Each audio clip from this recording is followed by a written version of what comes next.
कहते हैं कि बड़े भाग्य से मानुष तन मिलता है। इस मानुष तन को पाकर क्या करना चाहिए?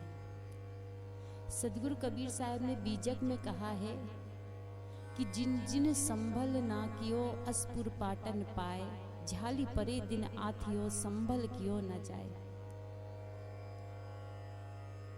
इस संभल करने का सुनहरा मौका है। संभल कहते हैं कुछ पूंजी इकट्ठा कर लीजिए, कुछ धन इकट्ठा कर लीजिए। कौन सा धन? सदगुरु कबीर साहब कहे हैं कि संग चले सोई धन है संतो, छूट जाए जग माया। जो धन साथ में चल सके वो धन है जो साथ में जाए, और जो छूट जाए मरने के बाद में उसे माया कहते हैं। आज हमारे आदरणीय सम्मानीय बैजनाथ बाबू ने अपने दरवाजे पर ये अध्यात्म का धन इकट्ठा करने के लिए दुकान लगाए हैं, बाजार लगाए हैं। कबीर साहब ने कहा असपुर पाटन पाए। पुर कहते हैं ग्राम को, पाटन कहते हैं बाजार को। ग्राम गांव में ही बाजार लगता है। मनुष्य शरीर रूपी गांव में सत्संग का बाजार लगा हुआ है, और हम सब अध्यात्म का धन खरीदने के लिए यहाँ पर आए हैं, जो हमारे साथ में जाएं। जब मैं यहाँ पर आई तो एक खुशी की बात बड़ी सुनने को मिली कि सारा परिवार वैष्णव, और हर साल यहाँ पर सत्संग का कार्यक्रम होता है। धन तो आदमी बहुत कमाता है, भौतिक धन, धनी आदमियों की कमी नहीं, पर धन के साथ जो आध्यात्मिक धन कमाता है, धन के साथ जो धर्म का काम करता है, धर्म से जीता है, वो कोई कोई बिरला होते हैं। इसलिए कहते हैं धन दान बिना, तन प्राण बिना, बुद्धि ज्ञान बिना तीनों बेकार है। धन हो पर दान ना हो जीवन में तो धन बेकार। बुद्धि हो पर बुद्धि में सद्बुद्धि ना हो तो बुद्धि भी बेकार। कहते हैं कि लादेन के पास बड़ी बुद्धि थी, कम बुद्धि नहीं थी, छोटी मोटी बुद्धि नहीं थी, बड़ा बुद्धि का आदमी था, लेकिन सद्बुद्धि नहीं थी, दुर्बुद्धि थी, विनाशकारी बुद्धि थी, विनाश का सोचा उसने। और तन प्राण बिना, तन बड़ा सुंदर हो पर उसमें छोटी सी चीज ना हो, प्राण ना हो तो तन बेकार होता है। उसको कोई फिर तन नहीं कहते, मिट्टी कहते हैं। कितना ही सुंदर बेटा हो, कितना ही सुंदर पत्नी हो, कितना ही सुंदर पति हो, उसमें से प्राण निकल जाते हैं तो कोई नहीं कहता कि ये मेरा पति। सब कहते कि भैया मिट्टी पड़ी हुई है, लाश पड़ी हुई है, और जल्दी से जल्दी इसका हिसाब किताब ठिकाने लगा दो, मतलब कि जल्दी से जल्दी अंतिम संस्कार कर दो। और जब आदमी मरता है और जब उसे अंतिम संस्कार करने के लिए शमशान घाट ले जाते हैं। शमशान घाट, शमशान का मतलब चाहे गरीब हो चाहे अमीर हो, जहां पहुंचने के बाद सबकी शान बराबर हो जाए उसे शमशान घाट। सबकी शान बाहर। यहाँ तो बहुत बड़ा घर द्वार मकान अच्छे कपड़े, लेकिन वहां पहुंचा तो अमीर भी उसी दशा में, 2 गज कपड़ा में, और गरीब भी उसी दशा में। ऐसे नहीं कि अमीर की चांदी की पालकी बनती हो, डोली बनती हो, सबकी बांस की ही डोली बनेगी, हरे बांस की डोली, और सबके 2 गज ही कपड़ा होगा। ऐसे नहीं कि अमीर है तो चलो भाई 10 गज कपड़ा रख दे, कौन दिक्कत नहीं, 2 ही गज। इसीलिए कहते हैं मिट्टी में मिट्टी मिले, पानी में पानी, 2.5 गज कपड़ा डुलिया होगी रवानी। 2.5 गज कपड़ा और डोली के साथ रवानी होगी, विदाई होगी। चाहे जितना धन जोड़ लीजिए, और जैसे ही प्राण निकलेंगे तुरंत वो शोक संदेश छपता है, कार्ड छपता है, उसमें तुरंत क्या लिखते हैं, फलाने बाबू का निधन हो गया। निधन, धन से उसको रहित कर दिया गया। जिंदा में कोई निधन नहीं लिखता, निधन मतलब धन रहित। मरने के बाद आदमी तुरंत निधन हो गया, गरीब हो गया। पर वो व्यक्ति गरीब नहीं होता जो जीवन में सत्संग किया है, भजन किया है, दान किया है, सेवा किया है, जीवन में पुण्य का काम किया है, वो आदमी कभी निधन नहीं होता है। इसलिए कहते हैं कर ले कमाई ऐसी जो साथ जा सके, कर ले कमाई ऐसी जो साथ जा सके, मुश्किल पड़े जो राह में, मुश्किल पड़े जो राह में, कुछ काम आ सके, कर ले कमाई ऐसी जो साथ जा सके। जीवन में शरीर के लिए धन कमाइए, परिवार के लिए धन कमाइए। धन कमाना बुरी बात नहीं, धन है तो धर्म है। आज बैजनाथ बाबूजी के पास में धन नहीं होता तो टेंट लगा पाते, माइक लगा पाते, इतनी दूर दूर से संतों को बुलाकर विदाई पूजा कर पाते नहीं। धन मिला, लेकिन धन के साथ जीवन में उनका धर्म भी है। इसलिए कहते हैं कुछ धन ऐसा भी कमाइए। ठीक है, शरीर के लिए कमाइए, पर आत्मा के लिए भी कुछ कीजिए, क्योंकि शरीर छूटते ही सब छूट जाता है, पर आत्मा में जो संस्कार पड़ते हैं। अभी आप लोग बैठे हैं, आप लोग क्या कर रहे हैं? धन कमा रहे हैं। आप खाली नहीं बैठे हो, ये मत सोचिए कि हम लोग बैठे हैं कुछ नहीं कर रहे। नहीं, आप कुछ नहीं कर रहे, लेकिन बहुत कुछ काम हो रहा है। कबीर साहब ने कहा है, कबीरा उल्टा ज्ञान का कहाँ तक करूं बखान, बैठे से ही पथ कटे चला चली नहीं जान। बैठने से ही पथ कटता है। किसी को जाना हो तो बैठा रहे तो वो पहुंच जाता। जैसे आपको सरसी जाना है तो आपको चलना नहीं पड़ता कि पड़ता है, बैठे रहना, बैठे से ही पथ कटे। और चलिएगा तो पहुंचिएगा, बैठे से। कहने का मतलब क्या है? कबीर साहब कहते हैं, कबीरा उल्टा ज्ञान का कहाँ तक करूं बखान, बैठे से ही पथ कटे। बैठने से ही रास्ता कटता है। पूर्णिया जाना है, भागलपुर जाना है तो बैठने से जाएगा, चलने से नहीं पहुंचिएगा। मतलब कि बस में बैठ जाइए चुपचाप तो भागलपुर पहुंच जाइएगा ना, पूर्णिया पहुंच जाइएगा। चलिएगा तो बहुत टाइम लगेगा, पहुंच तो जाइएगा, लेकिन बैठे से ही, कबीर साहब कहते बैठे से ही पथ कटे। बैठ जाइए, मोटरसाइकिल में बैठ जाइए, बस में बैठ जाइए, नाव में बैठ जाइए तो रास्ता कट जाता है, मंजिल तक पहुंच जाते हैं। लोग कहते कबीर साहब का वाणी बड़ी अटपट है, जल्दी समझ में नहीं आती। कबीर साहब ने कहा बैठे से पथ कटे, बैठने से रास्ता कटता। लोग उनके से कैसे बैठे हम लोग, रास्ता कैसे कटता? कहा बस में बैठे रहते तो बस में दौड़ तो नहीं लगाते ना, चुपचाप बैठते ना, और बस पहुंचा देती हमको भागलपुर। इसी प्रकार सत्संग के यान पर, नाव पर चढ़ जाइए, भक्ति की नाव पर चढ़ जाइए तो बैठ जाइएगा भक्ति की नाव पर, तो आपका रास्ता कट जाएगा। भक्ति पर आप जुड़िए। कल मैंने कहा था, भक्ति न से मुक्ति की संत चढ़ी सब धाय, जिन जिन मन आलस किया जन्म जन्म पछताए। हम लोग समझ नहीं पाते, जीवन को नहीं समझ पाते। जो दिख रहा है उसी को हम सच समझते हैं। बेटा मिल गया, लगता बेटा ही सब कुछ है। बेटा बहुत कुछ है, ऐसा नहीं कि कुछ नहीं है। बेटा बहुत कुछ है। आज बूढ़े हो जाइएगा तो कौन पानी देगा? बेटा ही देता। पर बहुत बेटा पानी नहीं देते। इसलिए बेटा मत बनिए, लड़का मत बनिए, बनिए कभी भी तो सुपुत्र बनिए।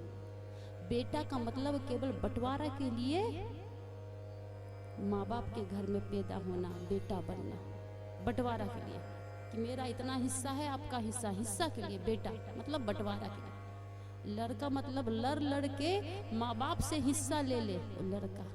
और सुपुत्र मतलब आपका ही दिया हुआ है माता पिता, आपका ही धन संपत्ति, और आपके धन से ही हम आपकी सेवा कर रहे हैं। जो कम पड़ेगा तो और हम अपने से लगा देंगे, हमारा कुछ नहीं, सब आपका ही है। तन मन धन से जो अपने माता पिता की सेवा करे वो सुपुत्र है। इसलिए सुपुत्र बनिए। इस सत्संग का आयोजन क्यों होता है? बहुत लोग कहते हैं साहब जी आत्मा परमात्मा भगवान की चर्चा नहीं करते। उसकी क्या चर्चा करें जो अपना कर्म करके चला गया। जैसे कि आज से 50 साल पहले कोई रामदास का नाम का व्यक्ति आपके गांव में था। एक उदाहरण बता रही मैं, रहा कि नहीं रहा, कोई भी नाम का एक आदमी था 50 साल पहले। वो आज यहाँ संसार में नहीं है, मर गया, चला गया। हम उसकी चर्चा करेंगे तो कोई फायदा होगा कि फलाना बड़ा अच्छा था? हाँ, थोड़ी चर्चा करने से हमारे अंदर में भी अच्छी भावना, अच्छे संस्कार बनते हैं। अच्छे लोगों की चर्चा करने से अच्छे संस्कार। लेकिन हम दिन रात ढोलक और मंजीरा में, माइक में खाली उसी की चर्चा करते रहे, फलाना आदमी बड़ा अच्छा था ढोलक मंजीरा में, तो हमारा काम बनेगा? जैसे वो अच्छा था ऐसा हम भी अच्छी राह में पर चले, अच्छे कर्म करें, उसके जैसे हम भी अपने जीवन को सुंदर बनाएं, तब हमको लाभ होगा। हनुमान अच्छे थे, राम अच्छे थे, कृष्ण अच्छे थे, सब अच्छे थे। अब ढोलक मंजीरा लेके अच्छे थे करके रटते रहे तो काम बनेगा जी? नहीं। हनुमान के जैसे आदर्श हो, कर्म हो, राम के जैसे आदर्श और कर्म हो, कृष्ण के जैसे ज्ञान हो, आदर्श हो, कर्म हो, बहुत नहीं तो थोड़ा थोड़ा हो। लेकिन हम वो सब नहीं करते। खाली ढोलक मंजीरा ले लिए, ताल भाग ले लिए, माइक लगा ली, रात दिन उन्हीं का नाम रखते रहते। फायदा होने वाला नहीं। जब तक हम उनके पथ पर, उनके आदर्शों पर, उनके बताए ज्ञान पर नहीं चलेंगे तो हमको लाभ नहीं होगा। संत कहते हैं कि जिन जिन संबल ना कियो अस्पुर पाटन पाए, झाली परे दिन आथियो संबल कियो न जाए। जब बुढ़ापा आ जाएगा तो उस समय हम अध्यात्म का धन इकट्ठा नहीं कर सकते। बचपना नादान है, बचपना नादान है और बुढ़ापा लाचार है। बचपना नादान है, बुढ़ापा लाचार है, और जवानी में भक्ति ना किया तो जीवन बेकार है। बच्चे से भक्ति नहीं होगा, बच्चा है अभी, इसको खेलने का नादानी है। अब बूढ़े हैं, समझ आ गई पर समय नहीं है। बुजुर्ग आदमी को सारा ज्ञान हो जाता है, कब होता है? बुढ़ापे में, पर उस समय समय नहीं होता। समझ तो होती है पर समय बचा नहीं है। इसलिए कहते हैं जो बीत गया सो मुर्दा है, आने वाला सपना है, जिसमें हम बंधन काटे वर्तमान समय ही अपना है। जो बीत गया है वो तो लौट कर नहीं आएगा। आने वाला सपना है, पता नहीं कल हमने देखा कि नहीं देखा, कल होगा कि नहीं होगा। श्वास का पल का भरोसा नहीं है तो कल की कौन कहे। कबीर साहब ने कहे ना कि खबर नहीं या जग में पल की, सुकृत कल रे राम सुमिर ले, को जाने कल की। खबर नहीं या जग में पल की खबर नहीं। इसलिए श्वास से श्वास में नाम ले, वृथा श्वास ना जाए, ना जाने के ही श्वास का आवन हो ना हो। श्वास श्वास में किसका नाम लेते हैं हम, किसका स्मरण करते हैं? सबसे ज्यादा हम अपने दुश्मन का स्मरण करते हैं, सबसे ज्यादा हम अपने दुश्मन का नाम लेते हैं। कोई आदमी खराब होगा, हमारे अपोजिट होगा तो उसको ज्यादा याद करेंगे, वो फलाना बड़ा। अच्छी चीज जल्दी याद नहीं होती, अच्छे का नाम जल्दी नहीं लेते। दिमाग में कौन ज्यादा घूमता है? कबीर साहब ने, संत श्री विशाल साहिब जी ने एक साखी में कहा है, मन भारा तन भार है, भारा जेहि संबंध। सबसे ज्यादा आदमी की जीवन में भार है, बोझ है किसी चीज का, तो वो है मन का भार। और सब चीज का नापने का मापदंड बन गया है। बुखार कितनी डिग्री है नाप सकते ना, थर्मामीटर होता है, इतना बड़ा डॉक्टर के पास में मुंह में दबाता या बगल में दादा, कितनी डिग्री आपको बुखार है। अभी तापमान कितना हमारे गांव का वैज्ञानिक बता देते हैं, तापमान नापने का मशीन है। वजन नापने का कितना टन है, ट्रक में वजन भरा हुआ है, भार लदा हुआ है, ट्रक खड़ा होता है, कंप्यूटर बता देता कि कितना टन वजन। लेकिन अभी यहाँ सब आदमी बैठे, किस आदमी के दिमाग में कितना बोझ है, मन में कितना बोझ है, कोई नापने की मशीन बनी जी। डॉक्टर वैज्ञानिक मिलकर भी ये मनुष्य के दिमाग के भार को, वजन को नापने की मशीन नहीं बना पाए। देखने में तो सब हल्के फुल्के लग रहे हैं, देखने में सब खुश दिख रहे हैं, लेकिन सबके अंदर कुछ ना कुछ वजन है, बोझ है, कुछ ना कुछ बोझ लाद के रखे हुए हैं। इसीलिए किसी ने बड़ा सुंदर कहा है, खुशियां कम और अरमान बहुत है। खुशियां कम और अरमान बहुत हैं, जिसे देखो परेशान बहुत है। करीब से देखा तो निकला रेत का मकान, करीब से देखा तो निकला रेत का मकान, पर दूर से इसकी शान बहुत है। यूं तो कहते हैं झूठ का कोई मुकाबला नहीं, यूं तो कहते हैं कि झूठ का कोई मुकाबला नहीं, पर संसार में यूं तो कहते हैं कि सच का कोई मुकाबला नहीं, पर यूं संसार में झूठ की पहचान बहुत है। कहते हैं कि सच का कोई मुकाबला नहीं है, सच बराबर तब नहीं। यूं तो कहते हैं कि सच का कोई मुकाबला नहीं है, पर संसार में झूठ की पहचान बहुत है। ख्वाहिश, खुशियां कम और ख्वाहिश बहुत है। हर एक आदमी के जीवन में खुशियां हैं, लेकिन थोड़ी सी है। बेटा हो गया तो बड़ी खुशी, अब बेटा बड़ा हुआ, पढ़ने के लिए हॉस्टल में गया तो फिर रोना चालू, दुख शुरू ना। खुशी हुई बेटा हुआ, लेकिन हॉस्टल बाहर छोड़ दिए तो फिर याद कर रहे हो, नूनू नहीं है, बउआ होता तो अच्छा होता, अब अकेले खा रहे हैं। और बड़ा हुआ बेटा, सर्विस लगी तो बाहर सर्विस लगी, गांव में तो सर्विस नहीं लगेगी ना, फिर और रोना हो गया।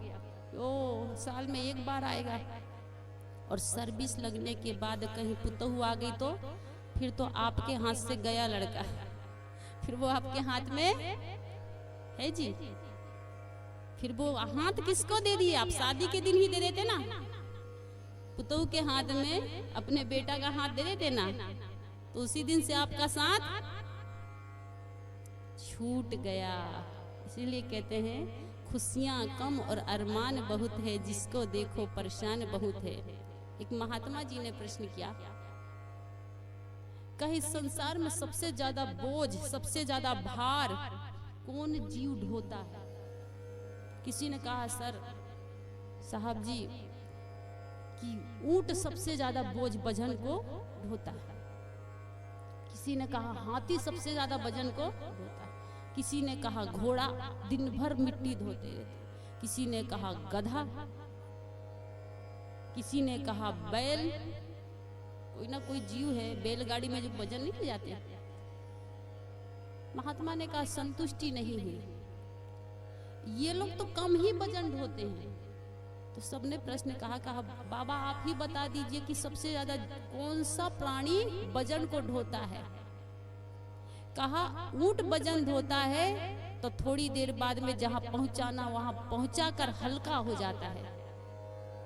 वजन को जहां पहुंचाना है पहुंचा दिया, गिरा दिया माल, ईंट हो मिट्टी हो, इसके बाद वो खाली हो जाता है। गधा पर वजन ला दिए, भार रखिए, वो भी खाली कर देता है, जहां पहुंचाना पहुंचा दिए, फिर खाली हो गया। अपने खूटा में आया, मस्त घास खाने लगता है। लेकिन संसार में एक ऐसा आदमी है, मनुष्य, जिसका बोझ बिस्तर में भी हल्का होता है जी। बिस्तर में है तब भी मन में बोझ लदा हुआ है। किसका? बेटा का, बेटी का, परिवार का, भंडारा का, सत्संग का, जो भी मन में अभी चल रहा है।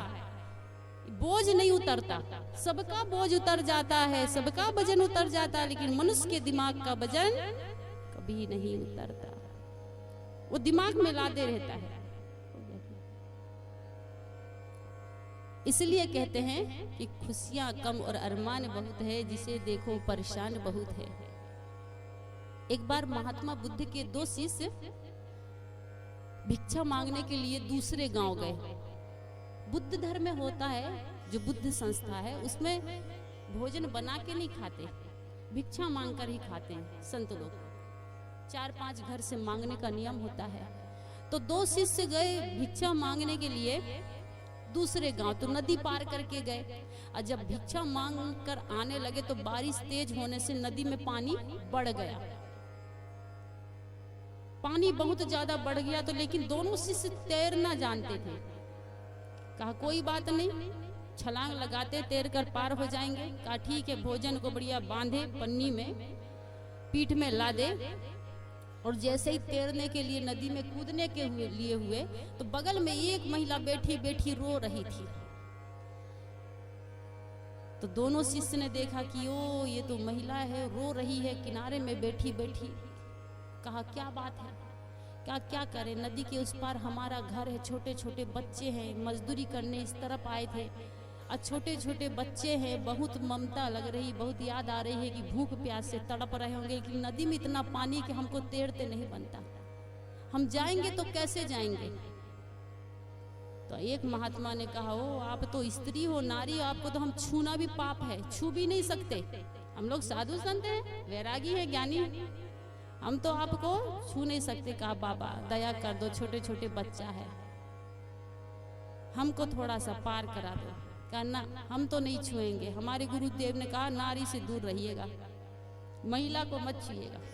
तो पहला शिष्य कूद गया नदी में, कहा हम तो जाते हैं, पार हो जाते हैं। दूसरे शिष्य के मन में हुआ नारी को नहीं छूना, लेकिन ये नारी नहीं, नारी होते हुए भी ये माँ है, बहन है, बेटी है, शरीर नारी का है, पर मेरी भावना इसके प्रति क्या है, ये बेटी है, ये माँ है, ये बहन है।